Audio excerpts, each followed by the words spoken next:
ಧರ್ಮಸ್ಥಳದ ಅರಣ್ಯದಲ್ಲಿ 3ನೇ ದಿನದ ಶೋಧ ಕಾರ್ಯವನ್ನ ನಡೆಸಲಾಗ್ತಾ ಇದೆ. 3ನೇ ದಿನ ನಡೀತಾ ಇರುವಂತಹ ಶೋಧ ಕಾರ್ಯ ಆರಂಭದಲ್ಲಿ ಸ್ಥಳ ಮಹಜರನ್ನ ನಡೆಸಲಾಗಿತ್ತು. ನಿನ್ನೆಯಿಂದ ಈ ಒಂದು ಶೋಧ ಕಾರ್ಯವನ್ನ ನಡೆಸಲಾಗ್ತಾ ಇದೆ. ಒಟ್ಟಲ್ಲಿ 3ನೇ ದಿನ ಆ ಸ್ಥಳದಲ್ಲಿ ನಡೀತಾ ಇರುವಂತಹ ಪ್ರಕ್ರಿಯೆಗಳು ನಿನ್ನಿಂದಲೂ ಕೂಡ ನಾವು ಗಮನಿಸ್ತಾ ಇದ್ದೀವಿ. ನಿನ್ನೆ ಬೆಳಗ್ಗೆಯಿಂದ 11 ಗಂಟೆಯಿಂದ ನಡೆದಿರುವಂತಹ ಕಾರ್ಯಾಚರಣೆ ನಿನ್ನೆ ಬೆಳಗ್ಗೆಯಿಂದ ಸಂಜೆ ತನಕ ಕೇವಲ ಒಂದು ಸ್ಥಳದಲ್ಲಿ ಈ ಒಂದು ಸಮಾಧಿಯನ್ನ ಅಗೆಯುವಂತಹ ಕಾರ್ಯವನ್ನ, ನಿಗೂಢ ಸಮಾಧಿಯನ್ನ ಅಗೆಯುವಂತಹ ಕಾರ್ಯವನ್ನ ನಡೆಸಲಾಗಿತ್ತು. ಸಂಜೆ ತನಕ ನಡೆಸಲಾಗಿತ್ತು. ಆರಂಭದಲ್ಲಿ ಮ್ಯಾನ್ಯುವಲ್ ಆಗಿ, ಅದಾದ ನಂತರ JCBಯನ್ನ ಬಳಸಿಕೊಂಡು ಕಾರ್ಯಾಚರಣೆಯನ್ನ ನಡೆಸಿತ್ತು. ಆದರೆ ಯಾವುದು ಕೂಡ ಸಫಲ ಆಗಿರಲಿಲ್ಲ. ಆತ ಹೇಳಿದಂತೆ ಅಲ್ಲಿ ಯಾವುದೇ ರೀತಿಯಾಗಿರುವಂತಹ ಅವಶೇಷಗಳು ನಿನ್ನೆ ಕೂಡ ಪತ್ತೆಯಾಗಿರಲಿಲ್ಲ. ಅದಾದ ನಂತರ ಇವತ್ತು 2ನೇ ಹಾಗೂ 3ನೇ ಸ್ಥಳಗಳನ್ನ ಅಗೆಯುವಂಥ ಒಂದು ಪ್ರಕ್ರಿಯೆ ನಡೆದಿದೆ. 11 ಗಂಟೆಯಿಂದ ಇವತ್ತು ಕೂಡ ನಡೆಯಿತು. ನಿನ್ನೆಗೆ ಹೋಲಿಸಿದ್ರೆ ಇವತ್ತು ಬಹಳ ವೇಗವಾಗಿ ನಡೀತಾ ಇದೆ ಈ ಕಾರ್ಯಗಳು. ಇನ್ನು ಧರ್ಮಸ್ಥಳದಲ್ಲಿ 3 ಸ್ಥಳಗಳಲ್ಲಿ ಭೂಮಿ ಅಗೆದ್ರೂ ಕೂಡ ಇಲ್ಲಿಯವರೆಗೂ ಯಾವುದೇ ಅಸ್ಥಿಪಂಜರ ಸಿಕ್ಕಿಲ್ಲ. ದೂರುದಾರ ತೋರಿಸಿದಂತಹ 3 ಸ್ಥಳಗಳಲ್ಲಿ SITಯಿಂದ ಶೋಧವನ್ನ ನಡೆಸಲಾಗ್ತಾ ಇದೆ. ಮೊದಲ 3 ಪಾಯಿಂಟ್ಗಳಲ್ಲಿ SITಗೆ ಶವಗಳಿಗೆ ಸಂಬಂಧಪಟ್ಟಂತೆ ಯಾವುದೇ ಅವಶೇಷಗಳು ಕೂಡ ಪತ್ತೆಯಾಗಿಲ್ಲ. ಇನ್ನು ದೂರುದಾರ ಹೇಳಿದಂತ 4ನೇ ಪಾಯಿಂಟ್, ಅಲ್ಲಿ ಇನ್ನೇನು ಕೆಲವೇ ಕ್ಷಣಗಳಲ್ಲಿ ಕಾರ್ಯಾಚರಣೆ ಆರಂಭ ಆಗುತ್ತೆ. 4ನೇ ಪಾಯಿಂಟ್ನಲ್ಲಿ ಭೂಮಿ ಅಗೆಯುವಂತ ಪ್ರಕ್ರಿಯೆ ಆರಂಭ ಆಗಿದೆ. 3 ಪಾಯಿಂಟ್ಗಳಲ್ಲಿ ಅವಶೇಷ ಇನ್ನೂ ಕೂಡ ಸಿಕ್ಕಿಲ್ಲ. 4ನೇ ಪಾಯಿಂಟ್ನಲ್ಲಿ ಹಾಗಾದ್ರೆ ಸಿಗುತ್ತಾ? ಒಟ್ಟು 13 ಸ್ಥಳಗಳನ್ನ ಗುರುತು ಮಾಡಿಕೊಳ್ಳಲಾಗಿದೆ. ಆರಂಭದಲ್ಲಿ 3 ಪಾಯಿಂಟ್ಗಳನ್ನ ಇಲ್ಲಿಯವರೆಗೂ ಕೂಡ ಅಗೆಯಲಾಗಿದೆ. 3ರಲ್ಲೂ ಕೂಡ ಸಿಕ್ಕಿಲ್ಲ.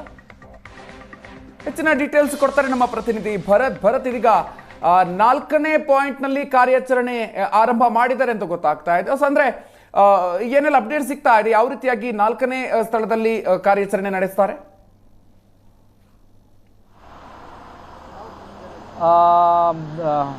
ಮಧುಕರ್, ಸದ್ಯಕ್ಕೆ 4ನೇ ಪಾಯಿಂಟ್ನ ಕಾರ್ಯಾಚರಣೆ ಆರಂಭ ಆಗಿಲ್ಲ. ಯಾಕಂದ್ರೆ ಅವರು ಊಟದ ವಿರಾಮವನ್ನು ತೆಗೆದುಕೊಂಡಿದ್ದಾರೆ. 8ನೇ ಪಾಯಿಂಟ್ನಿಂದ ಅವರು ಎಕ್ಸಿಟ್ ಆಗಿದ್ದಾರೆ.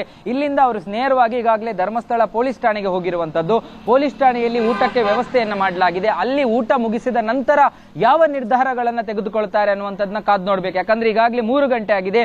ಊಟಕ್ಕೆ ಹೆಚ್ಚಂದ್ರೂ ಕೂಡ 1 ಗಂಟೆಗಳ ಅವಕಾಶಗಳು ಬೇಕಾಗುತ್ತೆ. ಹಾಗಾಗಿ 4 ಗಂಟೆ ಅಷ್ಟೊತ್ತಿಗಾಗಲೇ ಆಗಿರುತ್ತೆ. ಮತ್ತೆ ಈ ಜಾಗಕ್ಕೆ ಬಂದು ಈ ಜಾಗದಲ್ಲಿ ಅಗೆಯುವ ಪ್ರಕ್ರಿಯೆಯನ್ನ ಮಾಡುವಂತದ್ದು ಮತ್ತು ಬೆಳಕು ಡೌನ್ ಆದಂತ ಸಂದರ್ಭಗಳಲ್ಲಿ, ಕತ್ತಲು ಹೋಗಿ ಕತ್ತಲು ಬಂದಂತ ಸಂದರ್ಭಗಳಲ್ಲಿ ಆ ಪ್ರಕ್ರಿಯೆಗಳನ್ನ ನಡೆಸೋದಕ್ಕೆ ಸಾಧ್ಯ ಆಗೋದಿಲ್ಲ. ಹಾಗಾಗಿ ಇಂತಹ ಸಮಯಗಳಲ್ಲಿ ಇನ್ನು ಮುಂದೆ ಅವರು ಅಗಿಲಿಕ್ಕೆ ಬರುವಂತದ್ದು ಬಹುತೇಕ ಇನ್ನೂ ಕೂಡ ಕ್ಲಿಯರ್ ಆಗಿಲ್ಲ. ಅದರ ಬಗ್ಗೆ SIT ಏನ್ ನಿರ್ಧಾರಗಳನ್ನು ತೆಗೆದುಕೊಳ್ಳುತ್ತೆ ಗೊತ್ತಿಲ್ಲ.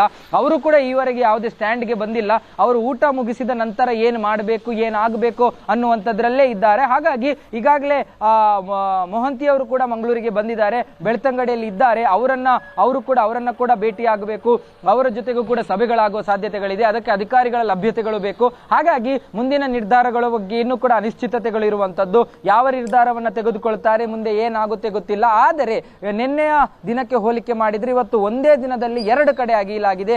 ನಿನ್ನೆ 3 ತೋರಿಸಿದ ಜಾಗಗಳಲ್ಲಿ ಬೇರೆ ಕಡೆಗೆ ಹೋಲಿಕೆ ಮಾಡಿದ್ರೆ ಇವತ್ತು ಒಂದೇ ದಿನದಲ್ಲಿ 2 ಕಡೆ ಅಗೆಯಲಾಗಿರುವಂತದ್ದು. ನಿನ್ನೆ 1 ಕಡೆ ಅಗೆದಿರುವಂತದ್ದು. ಒಟ್ಟು 3 ಕಡೆ ಅಗೆಯುವಂತ ಅಷ್ಟು ಪ್ರಯತ್ನಗಳನ್ನ SIT ಮಾಡಿದೆ. ಹಾಗಾಗಿ SITಯ ತನಿಖೆಯ ಹಿತದೃಷ್ಟಿಗಳಿಂದ ಮತ್ತು ತನಿಖೆಯನ್ನು ಅವರು ನಡೆಸುವ ಪ್ರಕ್ರಿಯೆಗಳ ಮಾದರಿಗಳಿಂದ ಅವರು ಯಾವುದೇ ರೀತಿಯಾದಂತಹ ರಾಜಿಗಳಿಗೆ ಮತ್ತು ಯಾವುದೇ ರೀತಿಯಾದಂತಹ ಮುಲಾಜಿಗೆ ಒಳಗಾದಂತೆ ಕಾಣ್ತಾ ಇಲ್ಲ. ಅವರು ಬಹಳ ಪ್ರಖರವಾಗಿ ಆತ ಏನ್ ಹೇಳ್ತಾನೋ ಅದನ್ನ ನಿಭಾಯಿಸುವಂತದ್ದು ಮತ್ತು ಅದನ್ನ ಮಾಡುವಂತದ್ದನ್ನ ಮಾಡ್ತಾ ಇದ್ದಾರೆ. ಆದರೆ ನಿನ್ನೆಗೆ ಹೋಲಿಕೆ ಮಾಡಿದ್ರೆ SIT ಒಂದು ಬಹಳ ಕ್ಲಿಯರ್ ಸ್ಟ್ಯಾಂಡ್ ಅನ್ನು ತೆಗೆದುಕೊಂಡ ರೀತಿಯಲ್ಲಿ ಕಾಣ್ತಾ ಇದೆ. ಯಾಕಂದ್ರೆ ನಿನ್ನೆ ಇಡೀ ದಿನಕ್ಕೆ ತೆಗೆದುಕೊಂಡಂತ ಕಾರ್ಯಾಚರಣೆಯ ಭಾಗವಾಗಿ ಇವತ್ತು 2ನ್ನ ಮಧ್ಯಾಹ್ನ 3 ಗಂಟೆಯ ಒಳಗೆ ಮುಕ್ತಾಯ ಮಾಡಿರುವಂತದ್ದು. ಹಾಗಾಗಿ ಆ SIT ಒಂದು ಡಿಸಿಷನ್ಗೆ ಬಂದಿದೆ. ಆ ಡಿಸಿಷನ್ ನ ಪ್ರಕಾರ ಇಷ್ಟು ಫೀಟ್ಗೆ ಮಾತ್ರ ಅಗೆಯುವಂತದ್ದು, ಇಷ್ಟು ಅಡಿ ಎತ್ತರಕ್ಕೆ, ಇಷ್ಟು ಅಡಿ ಅಗಲ ಮತ್ತು ಇಷ್ಟು ಅಡಿ ಆಳಕ್ಕಷ್ಟೇ ಅಗೆಯುವಂತದ್ದು ಅನ್ನುವಂಥದ್ದು ಅದರ ಮೇಲ್ನೋಟಕ್ಕೆ ಕಾಣ್ತಾ ಇದೆ. ಹಾಗಾಗಿ ಮುಂದೆ ಏನು ಮಾಡ್ತಾರೆ ಕಾದ್ ನೋಡ್ಬೇಕು.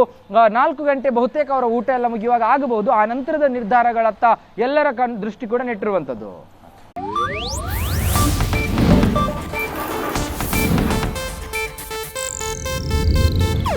ಇದು ಏಷ್ಯಾನೆಟ್ ನ್ಯೂಸ್ ನೆಟ್ವರ್ಕ್ ಪ್ರಸ್ತುತಿ.